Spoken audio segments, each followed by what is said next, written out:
Hi friends,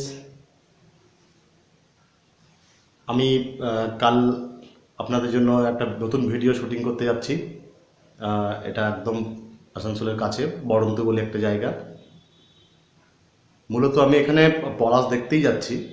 এই সময় খুব ভালো পলাশ ফোটে, পুরো গাছ ভর্তি পলাশ, মনে হবে যেন বাগানে আগুন জ্বলছে। তো এই সমস্ত দৃশ্যগুলো দেখার জন্য আমি কাল একটা সোলো ট্রিপ করছি একাই। তো আপনাদেরকে দেখাবো বড়ন্তি কীরকম জায়গা। আমিও কখনো যাইনি, ফার্স্ট টাইম যাচ্ছি। আশা করব ভালো লাগবে, সেই অভিজ্ঞতাটা আবার আপনাদের সঙ্গে শেয়ার করব। তো কাল পর্যন্ত অপেক্ষা করুন, শিওর কাল আপনাদেরকে দেখাবো।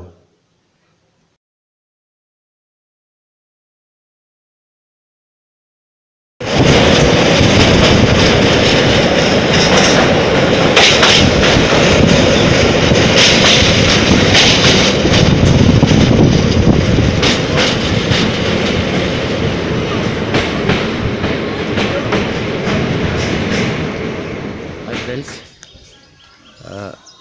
আমি এখন মুরাড্ডি স্টেশনে আছি। এখান থেকে আমি বড়ন্তি যাব। তো যেরকম আমি কালকে বলেছিলাম যে কাল আমি বড়ন্তি যাচ্ছি, একাই বেরিয়েছি। এখান থেকে বড়ন্তি 7 কিলোমিটার মতো। তো আমি এটা ভেবেছি হেঁটেই যাব। আর আমার সঙ্গে আমার কলিগ বন্ধু জয়ন্ত জয়েন করবে। জানি না ও কখন আসবে, কিন্তু আমি ভাবছি এই পুরো 7 কিলোমিটারটা আমি হেঁটেই যাব। কারণ এই 7 কিলোমিটার পথ কভার করতে করতে এর যে সিনিক বিউটি বা যেটা দেখার জন্য আমি এসেছি মূলত পলাশ, আশা করি সেটা বেশ ভালোই দেখা যাবে। আপনারা সঙ্গে থাকুন, পুরো ট্রিপটা আপনাদেরকে দেখাবো যে মুরাড্ডি স্টেশন থেকে বড়ন্তি কতটা পথ, কিভাবে যাব, কী তার সিনিক বিউটি, সব দেখাবো। সঙ্গে থাকুন।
হাই বন্ধুরা, আপনারা দেখতে পাচ্ছেন আমি একদম পলাশের মাঝখানে।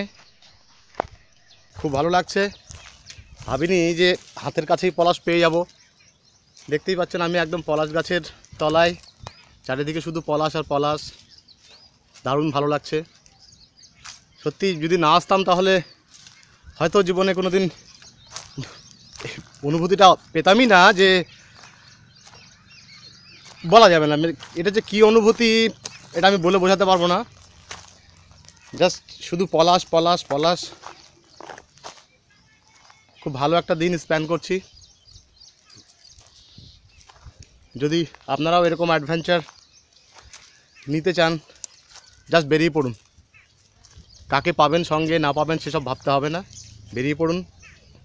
অবশ্য আপনার মধ্যে এই পাগলপান থাকতে হবে।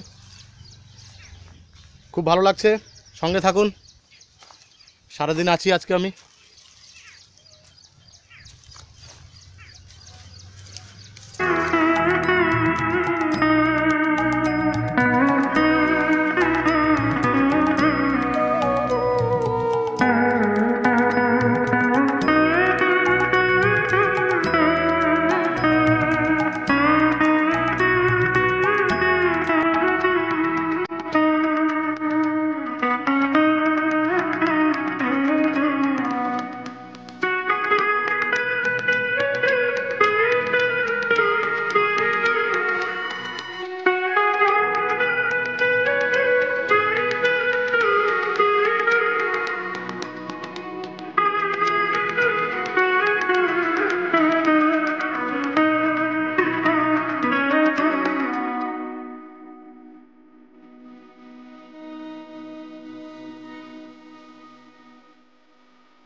হ্যালো, একদম পলাশ বনের মাঝখানে আমরা দাঁড়িয়ে আছি, দেখতে পাচ্ছেন পিছনে পুরো গাছ ভর্তি পলাশ। তো সকালে আমি যে দিকটাতে গিয়েছিলাম একটু ভুল হয়েছিল।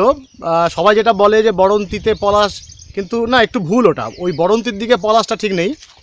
এই পাথরবাঁধ বলে একটা গ্রাম আছে এই দিকটাতে, ঠিক রাইট সাইডে যদি আমরা রাইট টার্ন নিই তাহলে এইখানটাতে হচ্ছে অ্যাকচুয়ালি পলাশ বনটা। আপনারা দেখতে পাচ্ছেন পেছন দিকটা, আমার পেছন দিকটা ব্যাক সাইডে দেখুন, পুরো পলাশ গাছে ভর্তি, গাছ ভর্তি পলাশ।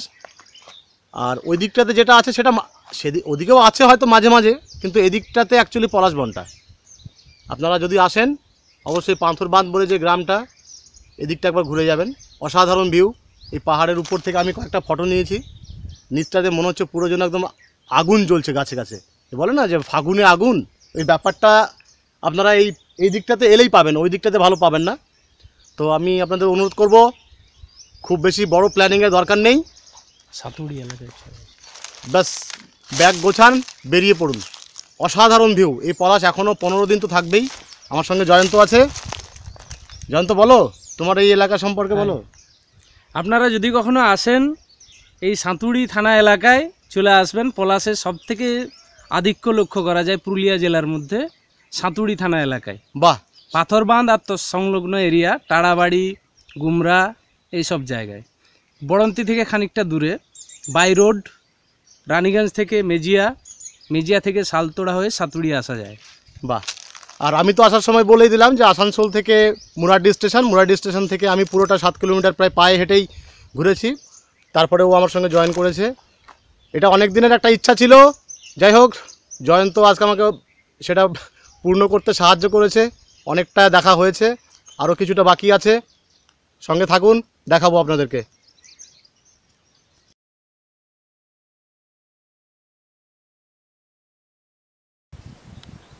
আমি এখন দাঁড়িয়ে আছি মুরাড্ডি ড্যামের উপরে, বড়ন্তি ড্যাম যেটা বলছে সবাই। খুব সুন্দর একটা জায়গা। ছোট ছোট প্রচুর পাহাড় রয়েছে এখানে, ড্যাম। আর বসন্তকাল বুঝতেই পারছেন, আর বলার অপেক্ষা রাখে না। গাছ ভর্তি পলাশ, মন ভরে গেল পলাশ দেখে।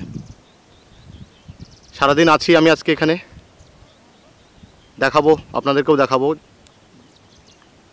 আর আমি আবারও বলবো, যদি সময় বের করতে পারেন চলে আসুন বড়ন্তি, খুব ভালো জায়গা।